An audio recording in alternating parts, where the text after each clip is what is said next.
الحمد للہ رب العالمین والصلاة والسلام علی سید الانبیاء والمرسلین اما بعد فاعوذ باللہ من الشیطان الرجیم بسم اللہ الرحمن الرحیم۔ سبق نمبر 45 تصوف، احیاء العلوم کی جلد نمبر 3 یعنی تیسری جلد، اس کے بالکل آخری صفحات ہم پڑھ رہے ہیں اور اس میں ہم دھوکے کا بیان پڑھ رہے تھے۔ آج انشاء اللہ تعالی جو ٹائٹل ہے دنیا کے متعلق اہل بصیرت کی حالت، اس سے آگے ہم جتنا ہو سکا پڑھنے کی کوشش کریں گے۔ انتہائی توجہ کے ساتھ تلقین غزالی، وہ شعر ہوتا ہے نا، رہ گئی رسم اذاں روح بلالی نہ رہی، فلسفہ رہ گیا تلقین غزالی نہ رہی۔ تو یہ سیدنا امام محمد غزالی علیہ رحمۃ اللہ الوالی کی خصوصیت ہے کہ یہ دل کی صفائی اور قلب کو پاک صاف ستھرا کرنے کے لیے جو قلب کی بیماریاں ہیں، جو اس پہ زنگ لگ جاتا ہے، اس کو کیسے دور کرنا ہے، اس پہ خصوصی توجہ فرماتے ہیں، اور دل میں اچھائی اور اچھی صفات اور خوبیاں کیسے پیدا ہوں، یہ انشاءاللہ تعالی ہم اگلی جلد میں پڑھنے کی سعادت حاصل کریں گے۔ تو آج دنیا کے متعلق ہم پڑھتے ہیں اہل بصیرت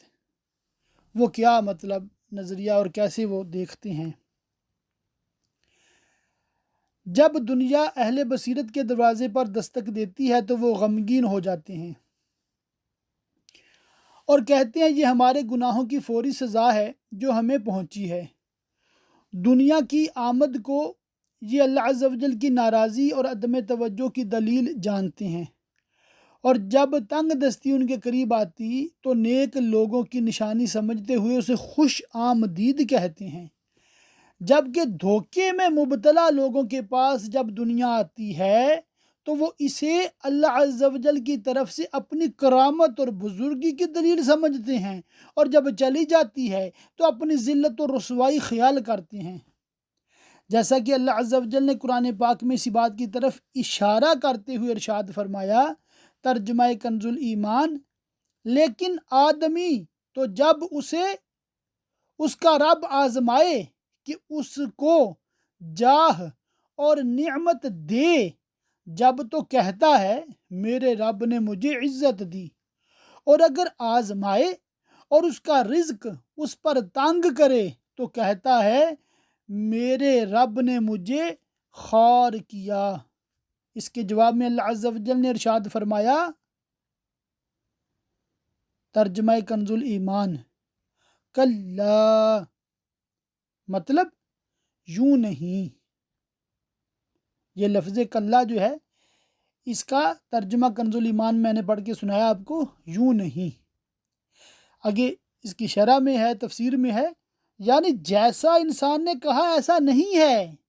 یہ تو ایک آزمائش ہے۔ امام غزالی بہت پیاری دعا لکھتے ہیں، ہم بری آزمائش سے اللہ کی پناہ چاہتے ہیں اور آزمائش میں اس سے ثابت قدمی کا سوال کرتے ہیں۔ تو اللہ عز و جل نے واضح فرما دیا کہ یہ ایک دھوکہ ہے۔ حضرت سیدنا حسن بصری علیہ رحمۃ اللہ الکوی فرماتے ہیں، اللہ عز و جل نے کلا فرما کر دونوں شخصوں کو جٹلا دیا کہ یہ نہ تو میری طرف سے اعزاز و اکرام ہے اور نہ میری طرف سے ذلت و رسوائی ہے، بلکہ جو میرا فرما بردار ہے وہی میرے نزدیک عزت و اکرام والا ہے، چاہے وہ امیر ہو یا غریب، اور جو میرا نافرمان ہے میرے نزدیک وہی ذلت و رسوائی والا ہے، چاہے وہ امیر ہو یا غریب۔ اللہ اکبر، اللہ اکبر۔ تو ہم نے یہ نہیں دیکھنا آج سے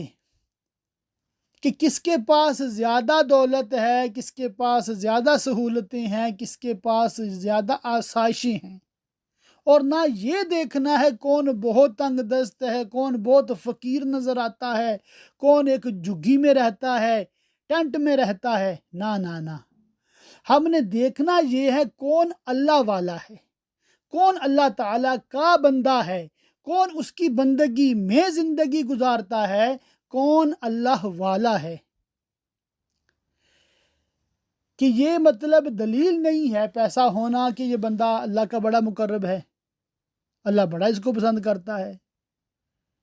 اور فقیر ہونا یہ اس بات کی دلیل نہیں ہے کہ اللہ سے نفرت کرتا ہے، بلکہ یہ جو بتایا گیا کہ امیر غریب کوئی معنی نہیں رکھتا۔ اصل میں اللہ تعالیٰ کے نزدیک بزرگی والا کون ہے؟ جو تقوی والا ہے، جو اللہ سے ڈرنے والا ہے، گناہوں سے بچنے والا ہے، نیکیاں کرنے والا ہے۔ اللہ پاک ہم سب کو توفیق عطا فرمائے۔ دنیاوی نعمتوں کے دھوکے میں مبتلا شخص کا علاج۔ دنیاوی نعمتوں کے دھوکے میں مبتلا شخص کا علاج یہ ہے کہ ایسے شخص کو یہ پہچان کرنی چاہیے کہ عزت کس چیز میں اور ذلت کس میں۔ اب یہ پہچان چاہے وہ اپنی بصیرت کے ذریعے کرے یا انبیاء کرام اور اولیاء اعظام علیہم السلام کی تصدیق کرنے اور ان کی پیروی کے ذریعے کرے۔ بصیرت کے ذریعے یوں کہ وہ یہ سوچے دنیاوی لذتوں کی طرف توجہ کرنا اللہ عز و جل سے دور لے جاتا ہے، اور ان سے دور رہنا اللہ سے قریب کر دیتا ہے، اور اس کی صحیح پہچان عارفین اور اولیاء کے مقامات میں الہام کے ذریعے ہوتی ہے۔ اس کی مکمل تشریح علوم مکاشفہ سے متعلق ہے جو علم معاملہ کے بیان میں مناسب نہیں۔ خاصاں دی گل اما آگے نہیں مناسب کرنی۔ اللہ اللہ۔ انبیاء کرام و اولیاء اعظام علیہ السلام کی تصدیق کرنے اور ان کی پیروی کرنے کے ذریعے پہچان یوں حاصل کرے کہ اللہ عز و جل کی کتاب پر ایمان لائے اور حضور نبی کریم صلی اللہ علیہ وآلہ وسلم کی تصدیق کرے۔ دنیاوی نعمتوں کے متعلق دھوکے میں مبتلا لوگوں کے بارے میں 5 فرامین باری تعالی۔ چونکہ ہم یہ سارے فرامین انشاءاللہ تعالی تفسیر خزائن العرفان جو ہم پڑھتے ہیں نا، اس میں کنز الایمان شریف بھی ہے، پورے قرآن پاک کا ترجمہ ہے، اس میں ہم پڑھیں گے انشاءاللہ تعالی۔ تو ہم حصول برکت کے لیے ایک فرمان جو کہ پہلا ہی ہے وہ پڑھ لیتے ہیں۔ ترجمہ کنز الایمان۔ کیا یہ خیال کر رہے ہیں کہ وہ جو ہم ان کی مدد کر رہے ہیں مال اور بیٹوں سے، یہ جلد جلد ان کو بھلائیاں دیتے ہیں؟ بلکہ انہیں خبر نہیں۔ اللہ اکبر، اللہ اکبر۔ اس کے متعلق اور بھی بہت سی آیات اور احادیث ہیں جو ان پر ایمان لائے گا اور اس دھوکے سے بچ جائے گا، کیونکہ یہ دھوکہ اللہ عز و جل کی ذات و صفات کے بارے میں جاہل رہنے کی وجہ سے پیدا ہوتا ہے، ورنہ جسے ذات و صفات کی معرفت و پہچان حاصل ہو جائے وہ تو کبھی اس کی خفیہ تدبیر سے بے خوف ہوتا ہے اور نہ ہی اس طرح کے برے خیالات کو اپنے دل میں جگہ دیتا ہے، بلکہ وہ ایسے موقع پر فرعون، حامان، قارون اور دیگر بڑے بڑے بادشاہوں سے عبرت حاصل کرتا ہے کہ اللہ نے انہیں دنیا میں کتنا عیش و عشرت اور بلند رتبہ عطا کیا تھا، اور پھر کس طرح انہیں لوگوں کے لیے عبرت کا نشان بنا دیا۔ اللہ عز و جل کی خفیہ تدبیر کے بارے میں 4 فرامین باری تعالی۔ اس میں آخری پڑھوں گا ترجمہ کنز الایمان۔ بے شک کافر اپنا ساتھ داؤں چلتے ہیں اور میں اپنی خفیہ تدبیر فرماتا ہوں، تو تم کافروں کو ڈھیل دو، انہیں کچھ تھوڑی مہلت دو۔ امام غزالی فرماتے ہیں جب نوکر کے لیے درست نہیں کہ مالک کی طرف سے ڈھیل اور نعمتوں کی مکمل آزادی کی وجہ سے وہ یہ سمجھے کہ اس کا مالک اس سے خوش اور راضی ہے، تو پھر بندے کے لیے کس طرح درست ہو سکتا ہے کہ وہ اللہ عز و جل کی طرف سے ملنے والی مہلت سے غافل ہو کر یہ سمجھے کہ اللہ اسے راضی ہے؟ بلکہ جس طرح نوکر کو ڈرنا چاہیے کہ کہیں مالک کی طرف سے یہ آزمائش تو نہیں ہے، حالانکہ مالک نے اس آزمائش کے بارے میں اسے کچھ نہیں کہا، تو بندے پر بدرجہ اولا لازم یعنی زیادہ ضروری ہے کہ اللہ کی طرف سے ملنے والی ڈھیل سے ڈرے، کیونکہ اللہ نے کئی مقامات پر اپنی خفیہ تدبیر سے ڈرایا ہے۔ خلاصہ کلام، جو شخص اللہ کی خفیہ تدبیر سے نہیں ڈرتا دھوکے میں ہے، اور اس کی وجہ یہ ہے کہ وہ دنیا میں اپنے لیے کثیر نعمتیں دے کر یہ سوچتا ہے کہ وہ اللہ کے نزدیک معزز مکرم ہے، حالانکہ یہ بھی ہو سکتا ہے کہ یہ دنیاوی نعمتیں اس کی ذلت و رسوائی کی علامت ہوں، مگر چونکہ اس بات کی طرف اس کا دل مائل نہیں ہوتا اور شیطان اس کے دل میں وسوسہ ڈال کر اسی جانب راغب کرتا ہے جو اس کی نفسانی خواہش کے مطابق ہو، لہٰذا وہ یہی سمجھنے لگتا ہے کہ اللہ کے نزدیک اس کا خاص مقام ہے، حالانکہ یہ بہت بڑا دھوکہ ہے۔ دوسری مثال، گناہ گار مسلمان کا دھوکے میں پڑنا۔ گناہ گار مسلمان بھی دھوکے میں مبتلا ہو جاتا ہے۔ یہ پہلے تو ہم نے پڑھا نا، امیر بندے جن کے پاس دولت ہے، شہرت ہے، ماننے والے ہیں، چاہنے والے ہیں، وہ دھوکے میں مبتلا ہوتے ہیں۔ اب ہے کہ گناہ گار بھی دھوکے میں مبتلا ہو سکتا ہے، اور یوں کہتا ہے اللہ کرم فرمانے والا ہے اور مجھے امید ہے کہ وہ میرے گناہ معاف فرما دے گا، پھر اس بات پر اتنا زیادہ بھروسہ اور اعتماد کر لیتا ہے کہ نیک اعمال سے غافل ہو جاتا ہے اور گناہوں پر دلیر ہو جاتا ہے، اور اس خوش فہمی اور دھوکے کا نام امید رکھ لیتا ہے، اور یہ خیال کرتا ہے کہ دین اسلام میں اللہ سے اس کے فضل و کرم کی ایسی امید رکھنا چونکہ محمود ہے، لہٰذا ضمن میں وہ یہ گمان بھی کرتا ہے کہ اس کی نعمتیں بہت زیادہ ہیں اور اس کی رحمت سب کو شامل ہے، نیز اس کا فضل و کرم سب کے لیے ہے، اس کے دریائے رحمت کے سامنے بندوں کے گناہوں کی کوئی حیثیت نہیں ہے، میں تو توحید پرست اور ایمان والا ہوں، لہٰذا ایمان کے سبب میں بغیر حساب کتاب بخش دیا جاؤں گا۔ بسا اوقات وہ یہ گمان اور امید رکھتا ہے کہ میرے باپ دادا نیک پرہیزگار اور بلند مرتبہ والے تھے، لہٰذا میں ان کے وسیلے سے بخش دیا جاؤں گا، جیسا کہ گناہوں میں ملوث سادات اپنے نسب کے باعث دھوکے کا شکار ہیں کہ ان کا کردار تقوی اور پرہیزگاری میں اپنے آباء و اجداد کی سیرت کے برخلاف ہے، لیکن اس کے باوجود وہ اس خوش فہمی میں ہیں کہ اللہ کی بارگاہ میں ہم اپنے آباء و اجداد سے بھی زیادہ معزز ہیں، کیونکہ وہ لوگ تقوی و پرہیزگاری کے باوجود خوف رکھتے تھے اور ہم گناہوں کی کثرت کے باوجود بے خوف ہیں۔ حالانکہ اللہ سے اس طرح کی امید باندھنا بہت بڑا دھوکہ ہے۔ پس شیطان سادات کے دلوں میں یہ وسوسہ ڈال دیتا ہے کہ جو کسی انسان سے محبت کرتا ہے وہ اس کی اولاد سے بھی محبت کرتا ہے، اللہ چونکہ ہمارے آباء و اجداد سے محبت فرماتا ہے تو تم سے بھی محبت فرماتا ہے، لہٰذا تمہیں اطاعت و فرما برداری کی کوئی ضرورت نہیں۔ اللہ اکبر، اللہ اکبر، یہ کتنا بڑا شیطان کا دھوکہ ہے، اور کتنے معزز خاندان عالی شان سادات کرام کے لوگوں کو اس دھوکے میں مبتلا کر دیتا ہے شیطان۔ گناہ گار مسلمان کے دھوکے میں پڑنے کا پہلا علاج، اس دھوکے میں مبتلا شخص کو چاہیے کہ اس بات کو یوں یاد کرے کہ سیدنا نوح علیہ السلام نے طوفان سے پہلے اپنے بیٹے کو کشتی میں اپنے ساتھ سوار کرنا چاہا، مگر انہیں منع فرما دیا گیا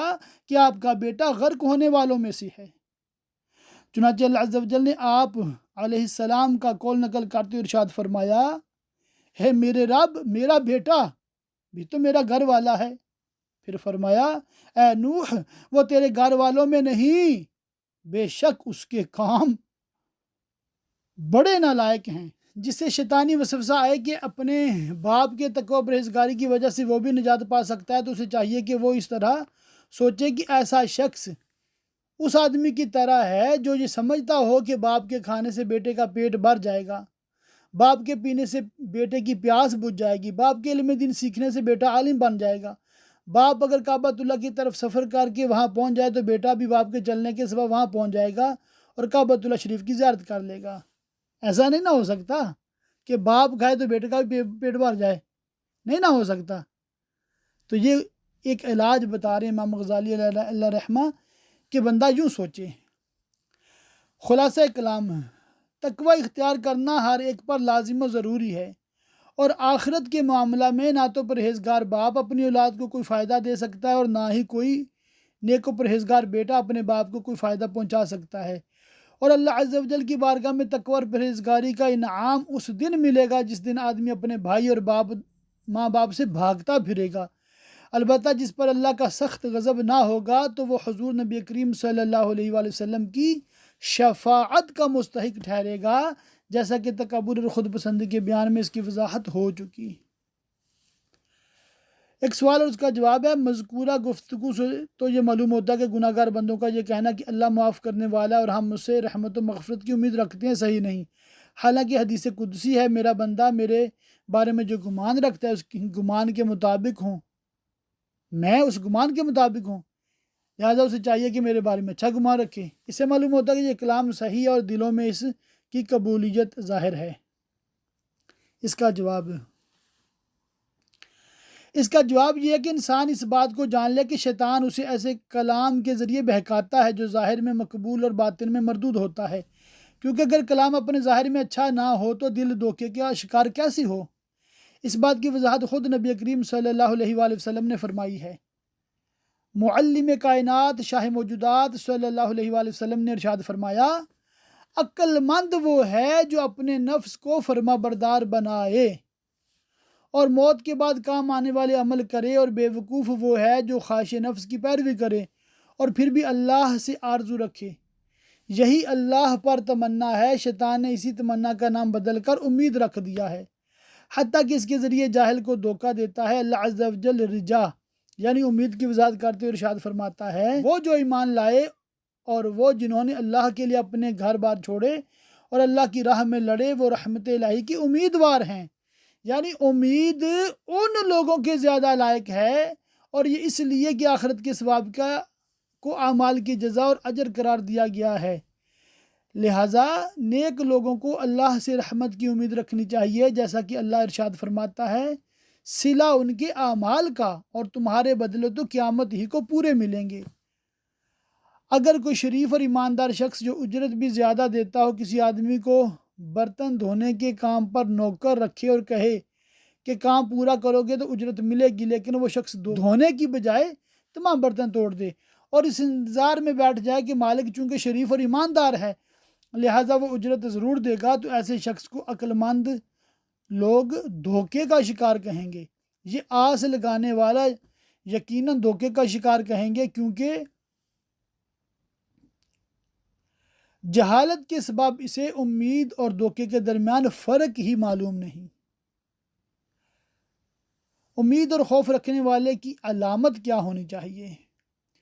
حضرت سیدنا حسن بصری علیہ رحمۃ اللہ کوی سے عرض کیا گیا، بعض لوگ اعمال نہ کرنے کے باوجود یہ کہتے ہیں کہ ہم اللہ عز و جل سے امید رکھتے ہیں، تو آپ رحمۃ اللہ علیہ نے فرمایا، ہائے افسوس، ہائے افسوس، یہ ان کی خواہشات اور تمنائیں ہیں جنہیں وہ نیک اعمال پر ترجیح دیتے ہیں، امید نہیں ہے، کیونکہ جو شخص کسی چیز کی امید رکھتا ہے اسے پا لینے کی کوشش بھی کرتا ہے، اور جو کسی چیز سے خوف رکھتا ہے وہ اسے دور بھاگتا ہے۔ حضرت سیدنا مسلم بن یسار علیہ رحمۃ اللہ الغفار نے ایک مرتبہ فرمایا، کل رات میں نے سجدہ کیا یہاں تک کہ سجدہ میں پڑے رہنے کی وجہ سے میرے سامنے کے 2 دانت گر گئے۔ یہ سن کر ایک شخص نے کہا، ہم تو اللہ سے امید رکھتے ہیں اس لیے اعمال میں سستی کرتے ہیں۔ تو آپ نے فرمایا، ہائے افسوس، جو کسی چیز کی امید رکھتا ہے اسے پانے کی کوشش بھی کرتا ہے، اور جسے کسی چیز سے خوف ہوتا ہے وہ اسے دور بھاگتا ہے۔ پاگل اور عقل مند امیدوار وہ شخص جو اس دنیا میں اولاد کی امید رکھتا ہے اور باوجود اس امید کے نکاح نہ کرے، یا نکاح تو کرے مگر اپنی بیوی سے ہم بستری نہ کرے، یا ہم بستری بھی کرے لیکن فارغ ہونے سے پہلے اسے جدا ہو جائے، تو ایسی صورت میں اس کا اولاد کی امید رکھنا پاگل پن ہے۔ اسی طرح جو اللہ کی رحمت کی امید رکھے اور ایمان نہ لائے، یا ایمان تو لائے مگر نیک اعمال نہ کرے، یا نیک اعمال بھی کرے لیکن گناہوں کو نہ چھوڑے، تو ایسا شخص دھوکے کا شکار ہے۔ اور اگر اولاد کی امید رکھنے والا شخص نکاح کرے، بیوی سے ہم بستری بھی کرے اور فارغ ہونے سے پہلے جدا نہ ہو، اور اسے یہ خوف ہو کہ معلوم نہیں اولاد ہوگی یا نہیں، پھر اللہ عز و جل سے اس کے فضل کی امید رکھے کہ وہ عورت اور اس کے رحم کی تمام خرابیوں کو دور کر کے اولاد عطا فرمائے گا، تو ایسا شخص عقل مند ہے۔ جیسے کوئی شخص ایمان لائے، نیک اعمال کرے اور خود کو گناہوں سے بچاتا رہے اور امید و خوف کے درمیان متردد رہے، اللہ سے خوف یوں رکھے کہ میرے اعمال قیامت کے دن میرے منہ پر نہ مار دیے جائیں، اگر مجھے اعمال پر استقامت نہ مل سکی تو میں گناہوں میں پڑ جاؤں گا، میرا خاتمہ ایمان پر نہ ہوگا، اللہ سے اس کے فضل و کرم کی امید یوں رکھے کہ وہ اسے دین پر استقامت عطا فرمائے گا، اس کے دل کو تمام زندگی نفسانی خواہشات سے محفوظ فرمائے گا، گناہوں سے بچائے رکھے گا اور اس کا خاتمہ بالخیر فرمائے گا، تو ایسا شخص عقل مند ہے، اور اس کے علاوہ باقی لوگ دھوکے کا شکار ہیں۔ اللہ عز و جل ارشاد فرماتا ہے، اور اب جانا چاہتے ہیں جس دن عذاب دیکھیں گے کہ کون گمراہ تھا۔ ایک اور مقام پر ارشاد فرمایا، اور ضرور ایک وقت کے بعد تم اس کی خبر جانو گے۔ اس وقت دھوکے کے شکار لوگ یہ کہیں گے، جسے اللہ نے قرآن پاک میں یوں ارشاد فرمایا، اے ہمارے رب، اب ہم نے دیکھا اور سنا، ہمیں پھر بھیج کہ نیک کام کریں، ہم کو یقین آ گیا۔ یعنی اب ہم جان چکے ہیں کہ جس طرح اولاد بغیر نکاح اور ہم بستر کے پیدا نہیں ہوتی، اور کھیتی بغیر بیج بوئے ہل چلائے نہیں ہوتی، اسی طرح دنیا میں بغیر نیک اعمال کی آخرت میں ثواب اور فضیلت حاصل نہیں ہو سکتی۔ لہٰذا اب تو ہمیں دنیا میں واپس لوٹا دے تاکہ ہم نیک اعمال کریں، کیونکہ ہمیں تیرے اس فرمان اور یہ کہ آدمی نہ پائے گا مگر اپنی کوشش، اور یہ کہ اس کی کوشش عنقریب دیکھی جائے گی کہ سچائی معلوم ہو چکی ہے۔ اللہ عز و جل ارشاد فرماتا ہے، ترجمہ کنز الایمان، جب کبھی کوئی گروہ اس میں ڈالا جائے گا، اس کے داروغہ ان سے پوچھیں گے، کیا تمہارے پاس کوئی ڈر سنانے والا نہ آیا تھا؟ کہیں گے کیوں نہیں، بے شک ہمارے پاس ڈر سنانے والے تشریف لائے۔ یعنی کیا تم نے بندوں کے متعلق اللہ کے طریقے کو نہیں سنا کہ اللہ ارشاد فرماتا ہے، اور ہر جان کو اس کی کمائی پوری بھر دی جائے گی اور ان پر ظلم نہ ہوگا، اور ارشاد فرماتا ہے ہر جان اپنی کرنی میں گروی ہے۔ تو یہ سب کچھ سننے اور سمجھنے کے بعد بھی تمہیں کس چیز نے اللہ کے متعلق دھوکے میں رکھا؟ وہ لوگ کہیں گے جیسا قرآن پاک میں ہے، اور اگر ہم سنتے یا سمجھتے تو دوزخ والوں میں نہ ہوتے، اب اپنے گناہ کا اقرار کیا تو پھٹکار ہو دوزخیوں کو۔ ایک سوال اور اس کا جواب، اگر کوئی یہ کہے کہ جب صورتحال یوں ہے تو اللہ تعالیٰ سے کہاں امید کرنا بہتر ہے، تو اس کا جواب یہ ہے کہ دو مقام ایسے ہیں جہاں اللہ سے امید کرنا بہتر ہے۔ پہلا مقام، جب کسی گناہ گار خطا کار بندے کے دل میں توبہ کا خیال آ جائے، اور اس وقت شیطان اس کے دل میں یہ وسوسہ پیدا کرے کہ تجھ جیسے گناہ گار بندے کی توبہ کہاں قبول ہوگی، اور یوں اسے رحمت الہی سے نا امید کرے، تو اس پر لازم و ضروری ہے کہ مایوسی کے اندھیرے کو امید کی کرن سے دور کرے، اور یہ سوچے کہ اللہ عز و جل اپنے فضل و کرم سے گناہ گار بندے کی توبہ کو قبول فرماتا ہے اور اس کے سبب گناہوں کو بخش دیتا ہے، کیونکہ توبہ ایسی عبادت ہے جو گناہوں کو مٹا دیتی ہے۔ اللہ تعالیٰ کا ارشاد ہے، تم فرماؤ اے میرے وہ بندو جنہوں نے اپنی جانوں پر زیادتی کی، اللہ کی رحمت سے نا امید نہ ہو، بے شک اللہ سب گناہ بخش دیتا ہے، بے شک وہی بخشنے والا مہربان ہے، اور اپنے رب کی طرف رجوع لاؤ۔ ایک اور مقام پہ اللہ تعالیٰ خود فرماتا ہے، اور بے شک میں بہت بخشنے والا ہوں اسے جس نے توبہ کی اور ایمان لایا اور اچھا کام کیا، پھر ہدایت پر رہا۔ خلاصہ کلام، اگر بندہ توبہ کے ساتھ ساتھ مغفرت کا انتظار کرے تو اسے امید کہا جائے گا، اور اگر گناہوں کے دلدل میں پھنسے رہنے کے ساتھ ساتھ مغفرت کا انتظار کرے تو اسے دھوکے کا نام دیا جائے گا۔ اس بات کو اس مثال سے سمجھیے کہ جیسے کوئی بازار میں اور جمعہ کی نماز شروع ہونے والی ہو، اس کے دل میں خیال آئے کہ اب اسے مسجد کی طرف جانا چاہیے، ایسے وقت میں شیطان اس کے دل میں وسوسہ ڈالے کہ تم جمعہ کی نماز میں نہیں پہنچ سکتے، لہٰذا جہاں ہو وہیں رہو، کہیں جانے کی ضرورت نہیں۔ اب اگر وہ شیطان کو دھتکار دے اور یہ سوچتے ہو مسجد کی طرف تیزی سے روانہ ہو جائے کہ شاید وہ جمعہ پا لے گا، یہ امید بالکل درست ہے اور اسے امید رکھنے والا کہا جائے گا۔ اور اگر وہ اپنی دکان پر کھڑا رہے اور یہ سوچے کہ ہو سکتا ہے امام میرے یا کسی اور کے لیے درمیانے وقت تک انتظار کرے گا یا کسی اور سبب سے منتظر رہے گا جس کا اسے علم نہیں ہے، تو یہ شخص دھوکے کا شکار ہے۔ بہت پیاری بات امام غزالی نے فرمائی ہے کہ اللہ سے امید کس بندے کے لیے سزاوار ہے جو بندہ توبہ کرنے والا ہے، اللہ اللہ، گناہوں کو چھوڑے پھر امید کرے کہ میرا رب بخشنے والا ہے، سبحان اللہ سبحان اللہ۔ دوسرا مقام ہے انسان کا نفس،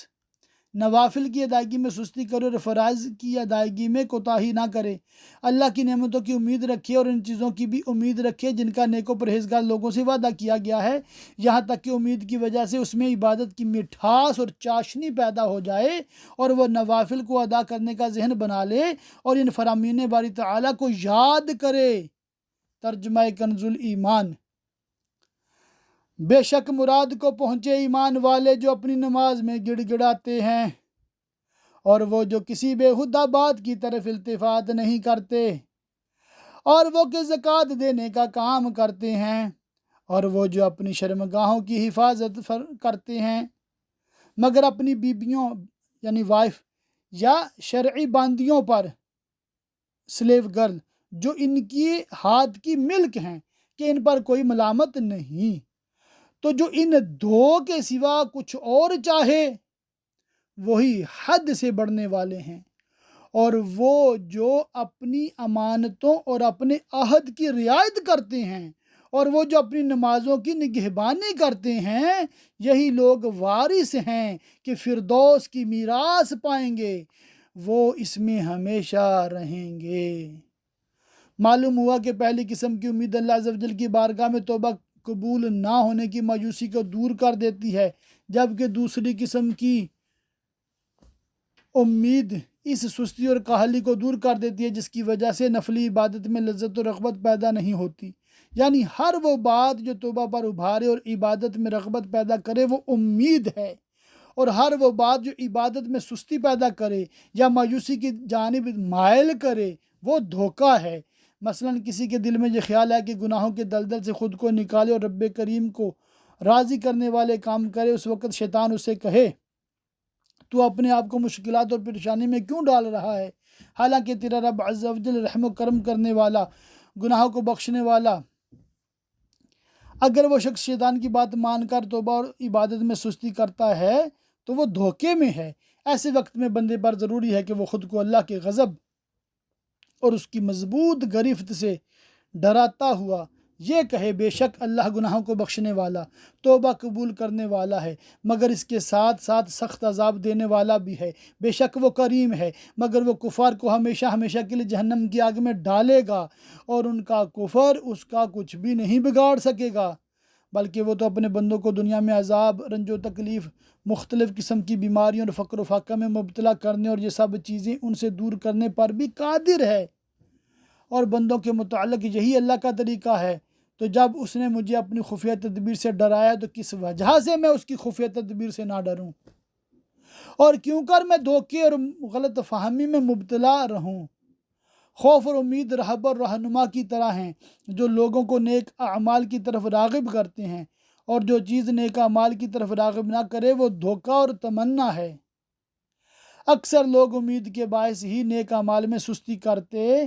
دنیا کی طرف متوجہ رہتے، اللہ عز و جل سے اعراض کرتے اور آخرت میں غفلت برتتے ہیں، حالانکہ یہ امید نہیں بلکہ دھوکہ ہے۔ رسول کریم صلی اللہ علیہ وآلہ وسلم نے ارشاد فرمایا، ان قریب اس امت کے آخر کے لوگوں کے دلوں میں دھوکہ غالب آ جائے گا۔ چنانچہ جس بات کی خبر حضور نبی کریم صلی اللہ علیہ وآلہ وسلم نے دی ویسا ہی ہوا کہ پہلے لوگ دن رات عبادت میں کوشش کرتے اور جو بھی عمل کرتے اپنے دلوں میں اس بات کا خوف رکھتے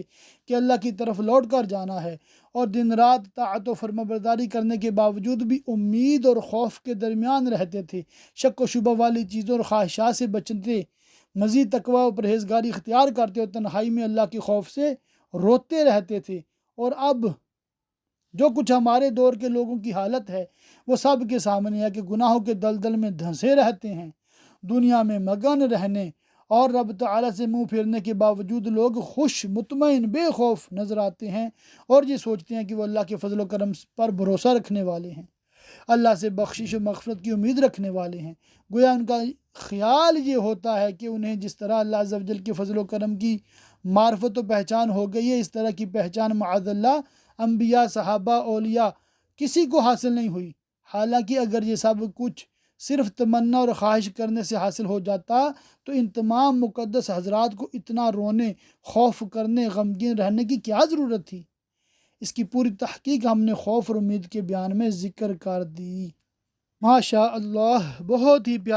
پیارا کلام چل رہا ہے۔ انشاءاللہ تعالیٰ اس کو مزید ہم تسلی سے پڑھیں گے۔ آپ نوٹ کر رہے ہوں گے کہ میں یہ دھوکے کا بیان جو ہے نا جی تقریباً بالاستیاب ہی پڑھ رہا ہوں، کچھ بھی چھوڑنے کی کوشش نہیں ہے، تاکہ یہ موضوع جو ہے نا ہم بالکل دل سے سمجھیں، توجہ سے سمجھیں اور اللہ تعالیٰ کی بندگی کرنے والے بن جائیں۔ اللہ تعالیٰ ہم سب کو عمل کی توفیق دے، اللہ تعالیٰ ہم سب کو دنیا اور آخرت کی بھلائیاں عطا فرمائے۔ آمین بجاہ النبی الامین صلی اللہ علیہ وآلہ وسلم۔